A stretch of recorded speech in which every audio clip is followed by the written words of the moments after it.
Buyers తాకట్టులో ఉన్న బంగారాన్ని విడిపించి ఈ రోజు ఉన్న మార్కెట్ ధరకే కొనబడను. మరిన్ని వివరాలకు సంప్రదించండి 7771077720.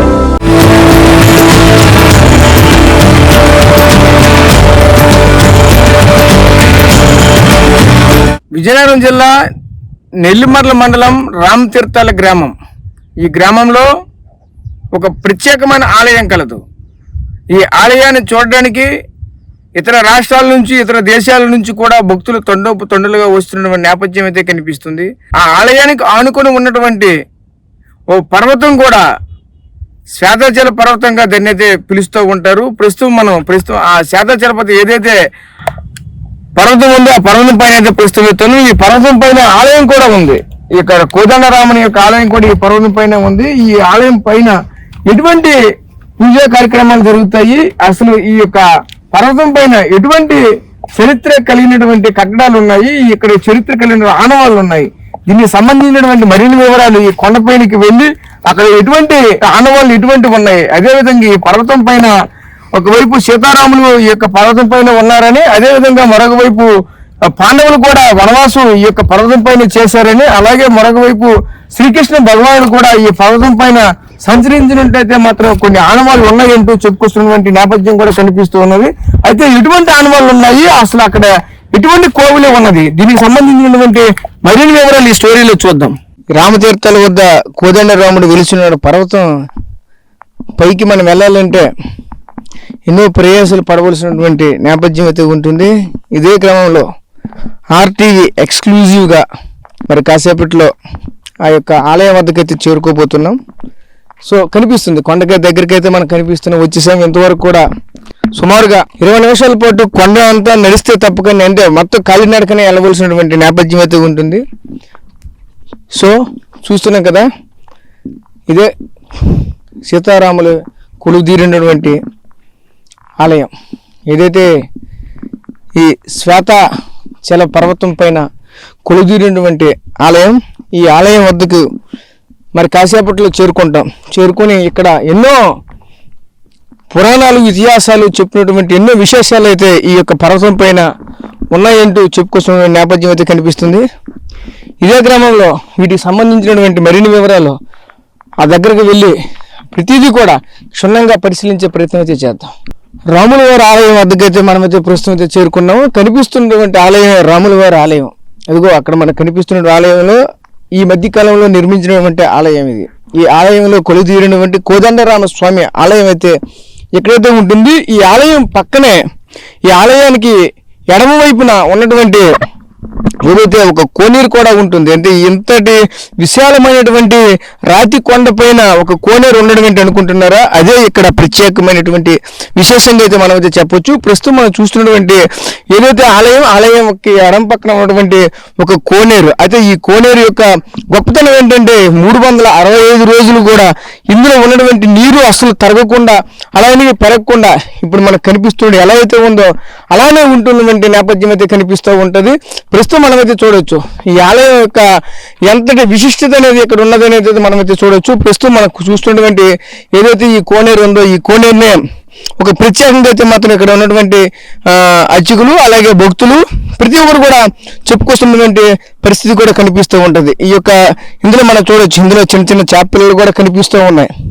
ఇక్కడైతే మనం చూడొచ్చు ఎంత నీట్గా కనిపిస్తున్నాయంటే ఒకేసారిగా అంటే కొంచెం ఎండ ఎక్కువ కావడంతో ఆ ఎండని ఆస్వాదించడానికి అయితే కొన్ని చేప పిల్లలు కూడా పైకి వచ్చినట్టు మనకైతే కనిపిస్తుంది. అయితే ఈ యొక్క ప్రతి ఒక్కరు కూడా ఇక్కడికి వచ్చి ఈ కోనేటిలో నీటిని తాకి తల మీద జల్లుకుంటే కోరిన కోరికలు తీరుతాయని ప్రతి ఒక్కరు కూడా ఇక్కడికి వచ్చిన భక్తులు కూడా ప్రగాఢంగా నమ్ముతున్నటువంటి పరిస్థితులు మాత్రం ఉంటాయి. ముఖ్యంగా చూసుకుంటే ఇక కోనేరు యొక్క విశిష్టత ఏమిటి, ఈ కొండ యొక్క విశిష్టత ఏమిటి, అసలు ఈ ఏదైతే శ్వేతాచల పర్వతం ఎంత విశాలంగా ఉండడానికి గల కారణాలు ఏమిటి, అసలు ఇక్కడ చరిత్ర ఏమిటి, దీనికి సంబంధించినటువంటి మరిన్ని వివరాలు ఈ ఆలయంలో ఉన్నటువంటి ప్రధాన అర్చకులుగా ఉన్నటువంటి ఎవరైతే ఉన్నారో వాళ్ళతో మాట్లాడి మరిన్ని వివరాలు తెలుసుకునే ప్రయత్నం అయితే చేద్దాం.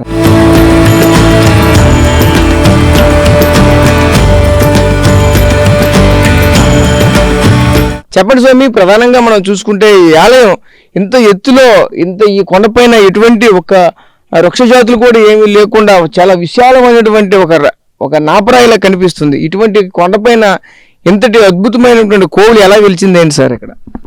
రామతీర్థాదివాసాయ రాఘవాయ మహాత్మనే జానకీ ప్రాణనాథాయ రామచంద్రాయ మంగళం. ప్రసిద్ధ పుణ్యక్షేత్రం విజయనగరం జిల్లా రామతీర్థంలో ఈ ప్రాంతంలో మొట్టమొదట రామావతంలో స్వామివారు వనవాసం చేశారు. ఆ తర్వాత పాండవులు కూడా ఈ ప్రాంతంలో వనవాసం చేసినప్పుడు ఇక్కడ శ్వేతాచలము నీలాచలం అనే 2 పర్వతాలు ఉంటాయి.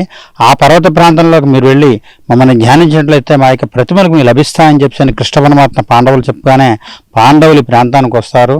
ప్రస్తుతం ఈ ప్రాంతాలు రాగానే పాండవులు చెప్పిన విషయాన్ని జ్ఞాపకం చెప్పుకుండా స్వయంగా పాండవులకి ఈ సీతారామ లక్ష్మణ విగ్రహాలని స్వామివారు కృష్ణ పరమాత్మ పాండవులకి ఇస్తారు. మొట్టమొదట స్వామిని పాండవులు పూజ చేసుకొని పాండవులు ఈ ప్రాంతం నుంచి మరో ప్రాంతానికి వెళ్ళిపోయినప్పుడు ఒక వేదగర్భుడైన ఒక స్వామి వాళ్ళు ఇచ్చి వెళ్ళిపోయినప్పుడు ఈ వేదగర్భుడు వంశీ స్వామిని ఆరాధన చేసుకున్న సమయంలో ఈ ప్రాంతంలో బౌద్ధుల యొక్క ప్రాబల్యం ఎక్కువగా ఉందని, బౌద్ధుల స్వామికి ఏదైనా ఇబ్బంది కలుగుతుందని చెప్పేసి వారు వేదగర్భ వంశీయులు స్వామిని విడిచిపెట్టేస్తే స్వామి భూమిలో కలిసిపోతారు. ఆ తర్వాత 16వ శతాబ్దంలో విజయనగరం మహారాజు వారు పూసపాటి వారు విజయనగరం కన్నా పూర్వం ఇక్కడ కుంభిళాపురాన్ని పరిపాలన చేసేవారు. ఆ రాజధాని నుంచి అరణ్యంలో ప్రజలు వచ్చినప్పుడు ఎప్పుడు రాని ఒక మూగామెకి స్వామి కనిపిస్తారు. వారందరూ అరణ్యంలోకి రాగానే పెద్ద గాలిబాన్ వచ్చరికి ఎవరమన్నా వెళ్ళిపోతే తావ తెలియక ఒక చెట్టు కింద కూర్చొని ఆమె రామారామాన్ని ఏడుస్తుంటే ఆమెకి స్వామి కనిపించి ఆమె నాలుక మీద శ్రీరామ అనే అక్షరాలు రాయడంతో ఆమెకి మాటలు వస్తాయి. ఆమెకి విషయాలన్నీ కూడా చెప్పి అక్కడ రాజావారికి వర్తమానం పంపిస్తారు. అదే సమయంలో స్వామివారు కూడా రాజావారి కలలో కనిపించి ఈ విషయాలన్నీ తెలియజేయడంతో వారందరూ ఈ అరణ్యంలోకి రాగానే ఒక నీటి మడుగులో స్వామి లభిస్తారు. అంటే రాముడు తీర్థంలో నుంచి ఆవిర్భవించారు కాబట్టి ఇది రామతీర్థం అని చెప్పి ఈ దేవాలయం నిర్మాణం చేశారు. అది 16వ శతాబ్దంలో జరిగింది. 16వ శతాబ్దంలో కుంభిళాపురాన్ని పూసపాటి సీతారామచంద్ర రాజు గారు పరిపాలన చేసిన కాలంలో ఈ దేవాలయం నిర్మాణం జరిగినట్లుగా మన స్థల పురాణంలో జరుగుతుంది. తర్వాత ఈ పర్వతం పైన కూడా ఇది శ్వేతాచలం అనే పర్వతము. ఈ పర్వతం పైన పాండవులు తిరిగిన ప్రదేశాలన్నీ కూడా ఈ కొండపైన ఉంటాయి. ఇక్కడ భీముని గుహ అని ఒకటి, ఒక నీటి కొలను ఒకటి ఉన్నది ఇక్కడ. అలాగే పాండవులు తిరిగిన ప్రదేశాలన్నీ కూడా పాండవుల పంచాలని చెప్పేసి పైన ఒక పసుపురాయ ఈ విధంగా ఉండేటువంటి విషయాలన్నీ కూడా ఈ కొండపైన ఉంటూ ఇక్కడ ఒక కోదండరామ ఆలయాన్ని కూడా ఇక్కడ ఈ స్వామి దర్శించుకునే కోదండ ఆలయం కూడా నిర్మాణం చేసి ఉన్నారు. అందువల్ల ఈ రామాలయము, ఈ నీటి కొలను, అలాగే భీముని గుహ అంటే కొండంతా ఒగిపోతుంటే భీముడు అడ్డుకున్నారని భీముని గుహ అని ఒకటి, అలాగే పాండవులు అందరూ ఉండేవారంటే పాండవుల పంచలం ఒకటి, ఇవన్నీ కూడా ఈ పర్వతంపై ఉండేటువంటి ప్రదేశాలు. ఇంతేకాకుండా ఈ అవతల పర్వతంపై ఉండే బౌద్ధ స్తూపాలు, జైను స్తూపాలు కూడా ఉంటాయి. అంటే ఈ ప్రాంతం అంతా కూడా పాండవులు, బౌద్ధులు, జైనులు వీరందరూ కూడా సంచరించినట్లు ఉండేటువంటి ఆధారం ఉండే ప్రదేశం అని మొట్టమొదటగా ఈ దేవాలయాన్ని 16వ శతాబ్దం నిర్మాణం చేశారు. ఆ రోజు నుంచి కూడా ఇప్పటి వరకు కూడా భక్తులు వచ్చి స్వామివారిని దర్శనం చేసుకుంటున్నారు. ఈ కొలను ఏర్పడడానికి కారణాలు ఏమిటి? ఈ చెరువులో ఎవరు దిగొద్దంటూ కూడా ప్రమాద చర్యలు కూడా పెడుతున్నటువంటి నేపథ్యం అయితే కనిపిస్తుంది. ఇంత చరిత్ర కలిగినటువంటి ఈ చెరువుకి ఇంత కొండపైన ఇంత చుట్టూ ఎటువైపు చూసినా సరే ఒక అంత రాయితో నిర్మితమైనటువంటి ప్రాంతం ఇది. ఇంత మధ్యలో ఈ చెరువు ఎప్పుడు కూడా 365 రోజులు కూడా ఈ నీరు కూడా తగ్గకుండా ఇలాగే ఉంటుంది. కారణం ఏంటి? ఈ చెరువు గొప్పతనం ఏంటి? ఈ బాణం వేసుకున్నప్పుడు రాయి ఇలా పక్కకు వచ్చి బాణాకృతిలో ఉంటుంది చెరువు అంతా కూడా. ఆ చెరువు పూర్వం నుంచి కూడా చాలా లోతు తెలియనటువంటి చెరువు అనమాట. ఈ బాణాకృతిలో అంటే బాణం వేస్తే ఒక రాయి ఇలా పక్కకు వచ్చి అక్కడ ఏర్పడిన చెరువుగా ఉంటుంది. ఆ చెరువు కూడా ఒక బాణాకృతిలో ఉంటుంది. అందులో ఇప్పుడు లోతు తెలియనటువంటి చెరువు. ఆ ఎంతవరకు ఉన్నదో ఎవరికీ తెలియదు. ఎప్పుడు కూడా ఏ కాలంలో, వేసవికాలంలో, వర్షాకాలంలో కూడా నీరు ఆ విధంగానే ఉంటుంది. ఇది అద్భుతమైనటువంటి చెరువు. ఇది దీన్ని పాతాళగంగా అని చెప్పేసి వచ్చిన ప్రతి భక్తులు లోపల దిగకుండా బయట నుంచే నీరు జల్లుకొని స్వామి దర్శనానికి వస్తూ ఉంటారు. అంటే ఈ పాతాళ గంగ ద్వారా ఇక్కడ ఏదైనా సరే ఇక్కడ వస్తువు వేస్తే డైరెక్ట్ గా కాశీలో తేలుతుందని ఒక పురాణాలు చెప్తున్నాయని చెప్పుకొస్తున్నారు. వాస్తవేనా? అది మనకు తెలియదు. పూర్వం పెద్దలు అనుకుంటున్నారు అలాగా. పూర్తిగా దాని గురించి అయితే మనకి తెలియదు. పూర్వం పెద్దలు అలా అంటూ ఉండేవారు. ఇంకా ఇక్కడ గొప్ప గొప్ప విశేషాలు ఇంకేమైనా ఉన్నాయా? కొండపైన ఇంకా మీకు చూసుకున్నట్లయితే భీముని గుహ అని ఉంటుంది. అంటే కొండంతా ఉరికిపోతుంటే ఆయన అడ్డుకున్నాడని ఆయన చేతులు భాగము, ఈ శిరస్సు, ఈ వీపు అనేటివన్నీ కూడా ఆ రాయి మీద కనిపిస్తాయి. ఇంకొంచెం ముందుకెళ్తే పసుపు రాయి అని చెప్పి ఒక రాయి మీద ప్రత్యేకంగా పసుపు రంగులో ఉంటుంది. దాన్ని కానీ ఇలా రాసినట్లయితే మన బట్ట నిండా పసుపు అంటుకుంటూ ఉంటుంది. అలా పసుపు రాయి ఒకటి. అలాగే నార చీరలు ఆరబెట్టినటువంటి విధంగా కొంత ప్రదేశంలో ఒకటి ఉంటుంది. ఇంకొంచెం పాండవులు పంచాలని చెప్పి పాండవులందరూ ఉండేటువంటి చిన్న చిన్న గదుల కింద ఒక 5 గదులు ఉంటాయి, దాని పాండవుల పంచలు అని చెప్పేసి అని, అలాగే ఒక ఒక గుహలోని పురుటి మంచం అని చెప్పేసి అని ఒక పసుపు లోపలికి వెళ్ళినట్టయితే మనకి పసుపు వాసన వచ్చేటువంటి ఒక పురుటి మంచం అని చెప్పేసి అని ఒక గుహ ఒకటి ఉంటుంది. ఇవన్నీ కూడా కొండ మీద ఉండేటువంటి విషయాలు. ఓకే, ఇంత గొప్ప గొప్ప విషయాలు కూడా ఎంత ఇక్కడ దాగున్న ఇంత ప్రాచుర్యం పొందడానికి కారణాలు ఏమంటారు? ప్రాచుర్యం పొందకుండా ఉండిపోతున్నాయి. చెప్పాలంటే ఇది విజయనగరంలోనే ఒక టూరిస్ట్ ప్లేస్గా కూడా దీన్ని తయారు చేయొచ్చు. కనుక ఇంతవరకు కూడా పూర్తిగా ఏది కూడా అభివృద్ధి చెందకుండా ఉండిపోవడానికి కారణాలు ఏమంటారు? అభివృద్ధి చెందుతుంది. ఇప్పుడు కూడా భక్తులు పెరుగుతున్నారు. పూర్వం ఇప్పుడు ఎక్కువ మంది భక్తులు వస్తున్నారు, స్వామి దర్శనం చేసుకుంటున్నారు. మరి ప్రతి సంవత్సరం కూడా ముక్కోటి ఏకాదశి నాడు ఈ గిరి ప్రదక్షిణ జరుగుతుంది. గిరి ప్రదక్షిణ సుమారు ఒక 20 నుంచి 30,000 మంది భక్తులు ఈ గిరి ప్రదక్షిణలో పాల్గొంటుంటారు. అలాగే మహాశివరాత్రి ఇక్కడ విశేషంగా జరుగుతుంది. ఈ మహాశివరాత్రి ఉత్సవాల్లో సుమారు 2-3 లక్షల మంది భక్తులు వస్తుంటారు. అలాగే మహాశివరాత్రి నాడు అక్కడ కనిపిస్తున్న దగ్గర ఒక శిఖర దీపాన్ని మన ప్రభుత్వం వారు ఏర్పాటు చేశారు. ఎవరైతే వాళ్ళు వచ్చి పెద్దలు వారు వచ్చి ఆ దీపాన్ని వెలిగిస్తుంటారు. అలాగా ఇదివరకు మీద ఇప్పుడు దేవాలయం అభివృద్ధి చెందింది. ఎక్కువ మంది భక్తులు కూడా వచ్చి స్వామి దర్శనం చేసుకుంటున్నారు. ఓకే స్వామి, థ్యాంక్ యూ. సో చూసాం కదా ఈ చెరువు యొక్క గొప్పతనం. అంతేకాకుండా ఏదైతే ఈ కనిపిస్తున్నటువంటి దీన్ని బోడుకొండ అని కూడా అంటారు. ఈ కొండపైన అంటే ఈ ప్రాంతీయ భాషలో దీన్ని బోడుకొండ అనేది పిలవడం జరుగుతూ ఉంటుంది. ముఖ్యంగా చూసుకుంటే ఈ కొండపైన ఉన్నటువంటి ఎన్నో చరిత్ర కలిగినటువంటి విశేషాలు. ఎందుకంటే చూసుకుంటే ఇక్కడ ఉన్నటువంటివి ఏవైతే నీలాచలమని, శ్వేతాచలమని 2 పర్వతాలు అయితే ముఖ్యంగా ఉంటాయి. అదే ముందుగా దీనికి ఈ కొండ కంటే ముందుగా మనకు కనిపించినటువంటి పర్వతం అయితే అది నీలాచలం అని, దాని తర్వాత వచ్చేది శ్వేతాచలం. శ్వేతాచలం అంటే ఏదైతే వైట్గా ఉంటుంది ఇక్కడ మొత్తం తెలుపు రంగులో ఉంటుంది కాబట్టి దీన్ని శ్వేతాచలంగా పిలవడం అయితే జరుగుతుంది. ముఖ్యంగా చూసుకుంటే చరిత్రగా ఒకటే చెప్పుకొస్తున్న పరిస్థితి కనిపిస్తుంది. ఏదైతే ఆనాటి ఆ ద్వాపరయుగం, త్రేతాయుగంలో ఉన్నటువంటి ఏదైతే రామావతారం, కృష్ణావతారంలో ఉన్నటువంటి ఆనాటి ఆనవాళ్ళు కూడా ఎక్కడైతే కనిపిస్తున్న పరిస్థితి కనిపిస్తుంది. ముఖ్యంగా చూసుకుంటే ఏదైతే ఈ యొక్క పర్వతం పైన ఒకవైపు బౌద్ధులు, మరొకవైపు జైనులు, అలాగే ముఖ్యంగా చూసుకుంటే మరోవైపు దీనిపైనే ఏదైతే పాండవులకు సంబంధించిన వనవాసం కూడా ఎక్కడే జరిగిందంటూ కూడా చెప్పుకొస్తున్న నేపథ్యం అయితే కనిపిస్తుంది. అదేవిధంగా మరోవైపు సీతారాములు కూడా ఎక్కడే వనవాసం చేశారంటూ కూడా మరొకవైపు అయితే కొన్ని ఆనవాళ్ళు కూడా చెప్పుకొస్తున్న పరిస్థితులు కూడా కనిపిస్తున్నాయి. ఎంతటి ప్రతిష్ట కలిగినటువంటి ఈ పర్వతం ఎటువైపు చూసినా సరే ఎన్నో అద్భుతాలు, ఎన్నో చరిత్ర కలిగినటువంటి విషయాలు ఉన్నప్పటికీ కూడా దీన్నైతే ఒక రకంగా పర్యాటక కేంద్రంగా అయితే దీన్నైతే తయారు చేయొచ్చు. కానీ పర్యాటక కేంద్రంగా లేకపోవడం కూడా మరొక వైపు అయితే కొంచెం ఈ యొక్క ప్రాంతవాసుల్లో కూడా కొంచెం శోచనీయాంశంగా కనిపిస్తున్న పరిస్థితి కనిపిస్తుంది. ఎందుకంటే చరిత్రాత్మక కట్టడాల్లో కూడా ఇది ఒకటి ఉంటుంది. ఎందుకంటే ఒక పూర్వకాలంలో ఉన్నటువంటి ఎవరైతే సీతారాములు కావచ్చు, అలాగే పాండవులు కావచ్చు, కృష్ణుడు కావచ్చు, వీళ్ళంతా కూడా అడయాడిన పుణ్యభూమి ఇది. అంతటి పుణ్యభూమి ఈరోజు పూర్తిగా ఈ విధంగా కనిపిస్తూ ఉంటే ఎంతటి కళాహీనంగా అయితే కనిపిస్తున్న పరిస్థితి కనిపిస్తుంది. ఇప్పుడు మనకు కనిపిస్తున్న కోవిల్ ఈ మధ్య కాలంలో నిర్మించిన గుడి. ఇంతకు మునుపైతే పూర్వకాలంలో ఉన్నటువంటి గుడి కూడా ఈ ప్రాంతంలో ఉండేది. ఆ గుడి కూడా ఆనాడు ఏదైతే దీనికి సంబంధించినటువంటి ఉన్నాయో అప్పుడు ఒక రాజకీయంగా కూడా ఒక చర్చనీయాంశంగా కూడా మారినటువంటి పరిస్థితి కనిపించింది. అక్కడ రాముని తలని తీసుకెళ్ళిపోయినటువంటి పరిస్థితులు కూడా కనిపించాయి. అటువంటివి ఎన్నో ఒడిదుడుకులు ఎదుర్కొన్నప్పటికీ కూడా ఈ రోజుకి ఈ విధంగా గుడి అయితే మనకి ఈ విధంగా కనిపిస్తున్న పరిస్థితి కనిపిస్తుంది. ముఖ్యంగా మనం చూసుకుంటే ఈ యొక్క ఆలయానికి రావాలంటే విజయనగరం నుంచి సుమారుగా 12 కిలోమీటర్లు అయితే రావాలి. 12 కిలోమీటర్ల తర్వాత అయితే రామతీర్థలు అనే ఒక గ్రామం అయితే ఉంది, తెలిసి ఉన్నటువంటి పరిస్థితి మాకు కనిపిస్తుంది. ముఖ్యంగా మనం చూడొచ్చు, ఇటువైపు చూసినా సరే ఒక ప్రకృతి ఒడిలో ఉన్నామా అన్నట్లయితే కనిపిస్తుంది. ఇటువైపు చూసినా సరే చాలా పచ్చ తోరణం వల్ల ఇటువైపు చూసిన చుట్టూ పచ్చని చెట్లతో మధ్యలో ఒక శ్వేత పర్వతం ఉంటున్నటువంటి నేపథ్యం అయితే కనిపిస్తుంది. ఎటువైపు చూసినా సరే చుట్టూ కూడా పచ్చని కొండలు కనిపిస్తాయి. ఎటువైపు చూసిన పచ్చని పర్వతాలు, ఎటువైపు కుడివైపు చూసినా ఎడమవైపు చూసినా చుట్టూ 4 వైపులు కూడా పచ్చని పర్వతాలతో దర్శనం అయితే ఇస్తూ ఉంటుంది. ఎంత ఆహ్లాదకరమైనటువంటి వాతావరణం అయితే మాత్రం ఎక్కడైతే దీని యొక్క ప్రత్యేకత అని చెప్పొచ్చు. అంటే పర్వతం పైన అయితే ఒక ప్రత్యేక ఆకర్షణీయంగా కనిపిస్తూ ఉంటుంది. వైకుంఠ ఏకాదశి రోజున ప్రస్తుతం అయితే మనం చూస్తున్నటువంటి ఏదైతే శిఖర జ్యోతి ఏదైతే ఉంది, జ్యోతి పైన జ్యోతిని అయితే వెలిగించినటువంటి నేపథ్యం అయితే కనిపిస్తుంది. అది జ్యోతిని చూడడానికి చుట్టుపక్కల ప్రాంతాలంతా చూసుకుంటే లక్షల సంఖ్యలో అయితే మాత్రం ఇక్కడ భక్తులైతే వచ్చి ఈ యొక్క జ్యోతిని అయితే దర్శించుకున్నటువంటి నేపథ్యం అయితే కనిపిస్తూ ఉంటుంది. ఇదే క్రమంలో ప్రస్తుతం అయితే మనం చూస్తున్నటువంటిది ఏదైతే ఈ యొక్క జ్యోతికి సంబంధించినటువంటి స్తూపం ఇది. దీనిపైన అయితే జ్యోతిని అయితే వెలిగిస్తారు. దీన్ని వెలిగించిన తర్వాత అక్కడి నుంచి అయితే ఆ రోజే ప్రధానంగా మనం చూసుకుంటే ఏదైతే ఈ యొక్క పర్వతం చుట్టూ కూడా ప్రదర్శనలు కూడా జరుగుతున్న నేపథ్యం కూడా కనిపిస్తూ ఉంటుంది. ఏదైతే వైకుంఠ ఏకాదశి అని, అదే దాన్ని ముక్కోటి ఏకాదశి అని కూడా అంటున్నారు. ఎందుకంటే ముక్కోటి దేవతలకు కూడా ఆ రోజు అందరినీ భక్తుల పైన ప్రత్యేక ఆశీర్వాదం ఉంటుందని కూడా భక్తుల యొక్క ప్రగాఢమైనటువంటి నమ్మకం అయితే ఉంటుంది.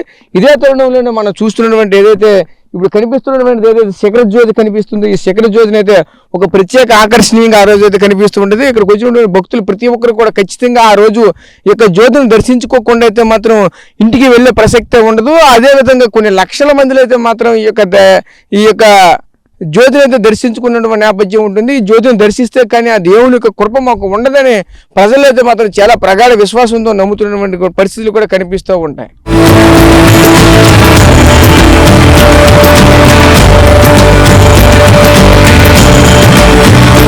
పాండవులు ఈ ప్రాంతంలో నివాసం ఉన్నారు అనడానికి మనకి ఇక్కడ ఆనవాళ్ళు అయితే కళ్ళకు కట్టినట్టు అయితే కనిపిస్తున్నాయి. ప్రస్తుతం ఏదైతే పాండవులు ఉన్నటువంటి గుహలు ఏవైతే ఉన్నాయో ఇందులో ముఖ్యంగా ఈ మనం వెళ్తున్నటువంటి గుహ అయితే భీముడి గుహ అని అంటారు. అయితే ఈ భీముని యొక్క గుహ ఏ విధంగా ఉన్నది, అసలు ఈ భీముని గుహకి ఎలా వెళ్ళాలి చూసుకుంటే మాత్రం ఇక్కడ నుంచి చాలా భయంకరమైనటువంటి వాతావరణం కూడా అయితే కనిపిస్తూ ఉంటుంది. ఎందుకంటే చుట్టూ కొండలు, చుట్టూ రాళ్ళు, చుట్టూ గుట్టలు, ఈ గుట్టల మధ్యలో నుంచి ఈ బండరాళ్ళ మధ్యలో నుంచి వెళ్ళవలసినటువంటి పరిస్థితి ఉంటుంది. అంటే ఆనాడు ఇలా ఉండకపోవచ్చు, ఎందుకంటే ఈ మధ్యకాలంలో ఈ యొక్క రాళ్ళు ఈ విధంగా పడి ఉండొచ్చు. కనుక ఈ లోపలికి వెళ్తే మాత్రం కనిపిస్తూ ఉంటుంది. ఈ లోపల ఈ గుహలో పాండవులకు సంబంధించినటువంటి ఎన్నో ఉంటాయంటూ చెప్పుకొస్తున్నటువంటి పరిస్థితి మనకు కనిపిస్తూ ఉంటుంది. ఎక్కడి నుంచి అయితే మనం చూడొచ్చు, ఎంతటి చాలా లోతుగా అయితే మనకు కనిపిస్తూ ఉంది. ఇక్కడి నుంచి చూసుకుంటే ఏదైతే ఈ పర్వతాలు ఉన్నాయో ఈ పర్వతాల లోపలికైతే మనమైతే ఇప్పుడు వెళ్తున్నాం. ఈ పర్వతాల లోపలికి వెళ్ళి ఈ యొక్క గుహ ఏ విధంగా ఉంది ఏంటంటే దీన్ని అయితే మాత్రం పరిశీలించే ప్రయత్నం అయితే చేద్దాం. ఈ లోపలికి మనం ప్రస్తుతం అయితే ప్రవేశిస్తున్నాం. ఏదైతే ఈ యొక్క పాండవులు వనవాసం ఉన్నటువంటి గుహలు ఎలా ఉన్నాయో చూసే ప్రయత్నం చేద్దాం. ఆనాడు పాండవులు ఈ యొక్క లోపలే ఉన్నారు అనడానికి ఆనవాళ్ళు అయితే మనకైతే కళ్ళకు కట్టినట్టయితే కనిపిస్తూ ఉంటాయి. అయితే ఏ విధంగా ఉన్నాయి, అసలు ఈ గుహలు ఏ విధంగా తయారయ్యాయి అనేది దీన్ని అయితే మనం చూడొచ్చు. ప్రస్తుతం మనం ఇక్కడ చూస్తున్నటువంటి గుహలంతా కూడా పాండవులు ఆనాడు ఏ విధంగా ఇక్కడ ఆవాసం ఉండే వాళ్ళైతే మనమైతే మాత్రం చూడొచ్చు. ప్రస్తుతం చూసుకుంటే ఈ లోపల నుంచి ఇంకా లోపలికి వెళ్ళడానికి కూడా ఇంకైతే కనిపిస్తూ ఉన్నాయి. ఇంకా లోపలికి వెళ్ళడానికి అయితే మనమైతే సాధారణంగా అయితే లోపలికి వెళ్ళలేనటువంటి పరిస్థితి కూడా ఉంటుంది. ఎక్కడి నుంచి చూసుకుంటే ఆ లోపలంతా కూడా ఒక గజుల రూపంలో ప్రతి దగ్గర కూడా ఉంటున్నటువంటి పరిస్థితి కనిపిస్తుంది. ముఖ్యంగా చూసుకుంటే పాండవులు 5 కాబట్టి లోపల వాళ్ళకి సంబంధించినటువంటి పరికరాలు, వాళ్ళకి సంబంధించినటువంటి వస్తువులను కూడా ఈ ప్రాంతంలో పెట్టుకోవడానికి అయితే అనువుగా పెట్టేటట్లయితే ఒక ప్రత్యేకించి ఒక గదులుగా కూడా ఏర్పాటు చేసుకున్నటువంటి నేపథ్యం అయితే కనిపించింది. ముఖ్యంగా మనమైతే మాత్రం చూడవచ్చు ఇక్కడ పూర్తిగా దీనికి సంబంధించినటువంటి ప్రతి ఒక్కటి కూడా ఏదైతే ఈ యొక్క కనిపిస్తున్నాయి కదా, ఇదంతా కూడా పూర్తిగా మనమైతే చూడొచ్చు. ఏదైతే మనకు కనిపిస్తున్నటువంటి ఈ యొక్క రాళ్ళు, బండరాళ్ళు అన్ని కూడా భీముడు ఈ విధంగా సెట్ చేసాడని కూడా చెప్పుకొస్తున్న పరిస్థితి కనిపిస్తూ ఉంటుంది. అయితే ఈ లోపల నుంచి మనం ప్రస్తుతానికి అయితే బయటకు వస్తున్నాం. ఈ గుహలో ఏ విధంగా ఉన్నాయో చూసాం కదా, ఈ గుహలో నుంచి ఈ బయటికి రావాలంటే కూడా చాలా కష్టంగా అనిపిస్తున్న పరిస్థితి. అంటే లోపలికి వెళ్ళాలన్నా బయటికి రావాలన్నా సరే చాలా రిస్క్ చేయవలసినటువంటి పరిస్థితులు కూడా ఉంటుంటాయి. అయితే ఇవన్నిటిని కూడా మనం చూడాలంటే ఖచ్చితంగా ఈ యొక్క రామతీర్థల కొండకైతే మాత్రం ఖచ్చితంగా రావాలి. వస్తే కనుక ఈ యొక్క ప్రాంతాలన్నీ కూడా ఖచ్చితంగా మనమైతే చూస్తే తప్పకుండా ఇక్కడ ఉన్నటువంటి ఫీలింగ్ అనేది రాదు. ఎందుకంటే కొండకు వచ్చామంటే ఖచ్చితంగా భీముడి గుహ అయితే రావాలి. భీముడి గుహకు వచ్చేస్తే ఇక్కడ ఉన్నటువంటి ఆనవాళ్ళు అనమాట, ఆనాడు పాండవులు ఇక్కడ ఉన్నారు అనడానికి నిదర్శనంగా ప్రతి ఒక్క ఆనవాళ్ళు కూడా మన కళ్ళ కట్టినట్టుతో కనిపిస్తూ ఉంటాయి. ప్రస్తుతం ఇది చూసాం కదా భీముడి గుహ యొక్క పరిస్థితి. ఈ శ్వేతాచలం పర్వతం పైన ఉన్నటువంటి కోదండ రాముడే కాకుండా ఆనాటి ఏదైతే పాండవులు ఈ యొక్క ప్రాంతంలో వనవాసం ఉన్నారు అనడానికి నిదర్శనం అయితే ప్రస్తుతం కదా చూసాం. అదే ప్రాంతానికి వెళ్ళే మార్గ మధ్యలో ఆ గుహలకి వెళ్ళే మార్గ మధ్యలో అయితే సొరంగంలో ఉంటుంది. సొరంగానికి వెళ్ళే మార్గ మధ్యలో ఈ విధంగా ఇక్కడ రాళ్ళు పేర్చుతూ ఉంటారు. ఇక్కడికి వచ్చిన ప్రతి ఒక్క భక్తులు కూడా వాళ్ళు ఏదైనా కోరికని కోరుకుంటే ఖచ్చితంగా తీరుతుందనే ఒక నమ్మకంతో ఈ విధంగా రాళ్ళు అయితే పేర్చుతూ ఉంటారు. మనం అయితే చూడొచ్చు ఇవన్నీ కూడా ఇక్కడ ఒక రాయిపై ఒకటైతే రాళ్ళు పేర్చినటువంటి నేపథ్యం అయితే కనిపిస్తుంది. ఎందుకంటే ఈ రాళ్ళు పేర్చినందువల్ల వాళ్ళు కోరుకున్న కోరికలు అయితే ఖచ్చితంగా తీరుతాయనే ఒక ప్రగాఢమైనటువంటి విశ్వాసం అయితే ఉంటున్నటువంటి పరిస్థితులు కూడా కనిపిస్తూ ఉంటాయి. ఈ క్రమంలోనే మనమైతే మాత్రం చూడొచ్చు ఇక్కడ ప్రతి ఒక్కరికి కూడా ఒక రాయి పైన రాయి ఇలా మొత్తం పేర్చి అయితే మాత్రం ఇక్కడ ఉంటున్న పరిస్థితి కనిపిస్తుంది. ఎందుకంటే ఇక్కడికి ఎక్కువ మంది చూసుకుంటే అవదంపతులు వస్తూ ఉంటారు. వాళ్ళకి పిల్లల కోసం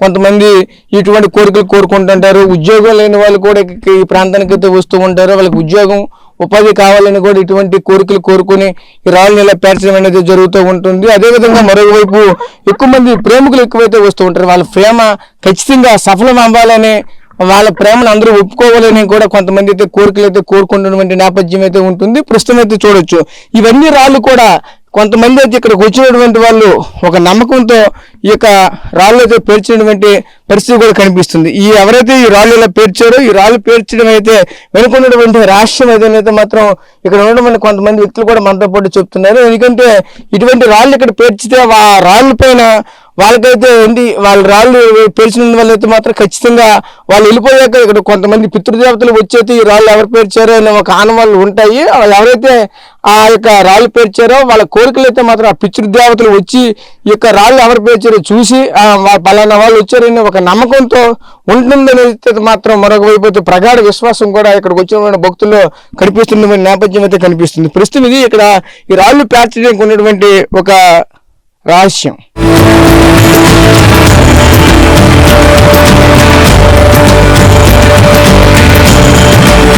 ఇక్కడ కొంతమంది భక్తులు అయితే వచ్చి ఉన్నారు. వాళ్ళని అడిగి తెలుసుకునే ప్రయత్నం చేద్దాం. చెప్పండి, అసలు ఎలా అనిపిస్తుంది అంటే మీరు ఇంత ఎండతో ఇంత కొండపైకి వచ్చారు కదా, ఎలా అనిపిస్తుంది? ఈ ఆలయం దర్శించుకోవాలంటే ఎన్నో ప్రయాసాలు పడి పైకి రావాల్సినటువంటి నేపథ్యం అయితే ఉంటుంది. ఎలా అనిపిస్తుంది ఏంటి? మాకైతే ఇక్కడ మా నమ్మకం ఏంటంటే అప్పుడులో రాముడు ఇక్కడ వచ్చారు, అక్కడ ఉండేవారని నమ్మకంతో మాకు తెలియడం వల్ల మేము మెట్లెక్కి రావడం కష్టంగానే ఉంటుంది. కానీ భక్తుల యొక్క రావడానికి చేయడానికి కొద్దిగా పీస్ఫుల్గా ఉండడం వల్ల వస్తారు ఇక్కడికి. అందరు కూడా వచ్చి దర్శించుకుని వెళ్తారు. చుట్టుపక్కల ఈ క్లైమేట్ అంతా బాగానే ఉంటుంది. మెట్లెక్కేటప్పుడు కొద్దిగా పర్వాలేదు దేవుడు ఇది భక్తి కాబట్టి ఎలా వచ్చేస్తాం. అప్పుడేదో ఇక్కడ లోతు కొలను ఏదో ఉంటుంది, అంటే పాతకాలంలో ఉన్న వాళ్ళు చెప్పిన బట్టి రావడం అనేది ఇక్కడ జరుగుతుంది. నేను మెరకముండం మండలం రాచకొండం గ్రామం నుంచి వచ్చాను. అంటే ఈ ప్రాంతంలో పూర్వం పాండవులు నాడారు అని, రాముడు ఉన్నాడని, అలాగే శ్రీకృష్ణ పరమాత్ముడు కూడా ఇక్కడే నాడారని ఇవన్నీ కూడా ఆనవాళ్ళు అయితే కనిపిస్తాయి అంటారు. అవన్నీ వాస్తవాన్ని మీరు చూసారా? నేనైతే ఇప్పటి వరకు చూడలేదు, నేను విన్నమే. అది రాముడి పాదాలు ఏమో ఉంటాయని విన్నాను నేను. లోతు కొలను, రాముడి పాదాలు, ఆ పాతకి సంబంధించిన పాండవులు ఏదో వచ్చేటప్పుడు ఉండేవని తెలిసినవే. నేను ఇంతవరకు అయితే చూడలేదు, చూద్దామనే వచ్చాను ఇప్పుడు నేను. అవి చెప్పండి, మీకు ఎలా అనిపిస్తుంది? ఏంటి ఇంత అద్భుతమైనటువంటి ఆలయం దర్శించుకునేది ఎలా అనిపిస్తుంది?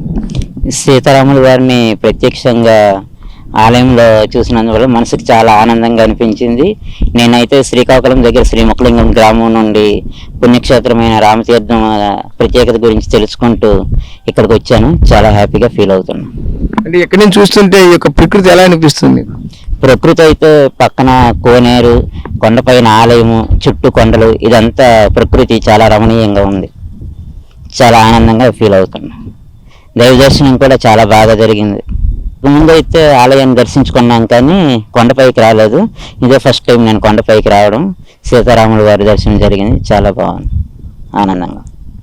చూసాం కదా, ఎన్నో విశేషాలు అయితే ఈ కొండపైన ఉన్నటువంటి నేపథ్యం అయితే కనిపిస్తుంది. ముఖ్యంగా చూసుకుంటే ఏదైతే ఈ యొక్క నీలాచలము, అలాగే మరోవైపు ఉన్నటువంటి శ్వేతాచలం పర్వతాలు అయితే ఎన్నో విశేషాలు కలిగి ఉన్నటువంటి పరిస్థితులు అయితే మనకు కనిపిస్తున్నాయి. ముఖ్యంగా మనం చూసుకుంటే ఏదైతే ఈ సీతారాముల లక్ష్మణుల కొలువుదీనటువంటి కోదండరామస్వామి ఆలయం అయితే ఉన్నటువంటి నేపథ్యం అయితే కనిపించింది. ముఖ్యంగా మనం చూడవచ్చు ఎక్కడి నుంచి ఏదైతే మనం ఉన్నటువంటి రామతీర్థాలు గుడి కూడా కిందనే కనిపిస్తున్నటువంటి నేపథ్యం అయితే కనిపిస్తుంది. అయితే ఈ యొక్క కొండపైన ఉన్నటువంటి ఎన్నో విశేషాలు అయితే ముఖ్యంగా చరిత్రలో ఉన్నటువంటి ఏదైతే ముఖ్యంగా పురాణాలు, ఇతిహాసాల్లో ఉన్నటువంటి సీతారామ లక్ష్మణులతో పాటు మరోవైపు ఏదైతే శ్రీకృష్ణ భగవానుడు సంబంధించినవి, అలాగే ఆ పాండవుల వనవాసానికి సంబంధించినటువంటి ఎన్నో విశేషాలు అయితే మాత్రం ఇక్కడ కళ్ళకి కట్టినట్టు అయితే మాత్రం ప్రతిదీ కనిపిస్తున్నటువంటి నేపథ్యం కూడా కనిపిస్తుంది. కెమెరా పర్సన్ నాయుడుతో రాజేష్, RTV, విజయనగరం నుంచి. తెలుగులో న్యూస్ కి ఫాస్టెస్ట్ యాప్ ఇప్పుడు టోటల్లీ న్యూ అవతార్ లో జస్ట్ 5 seconds లో complete news. Social media trends కి one stop solution. Live TV app voice search option తో ఇప్పుడే డౌన్లోడ్ చేయండి లేదా అప్డేట్ అయిపోండి. యాప్ లింక్ డిస్క్రిప్షన్ లో ఉంది.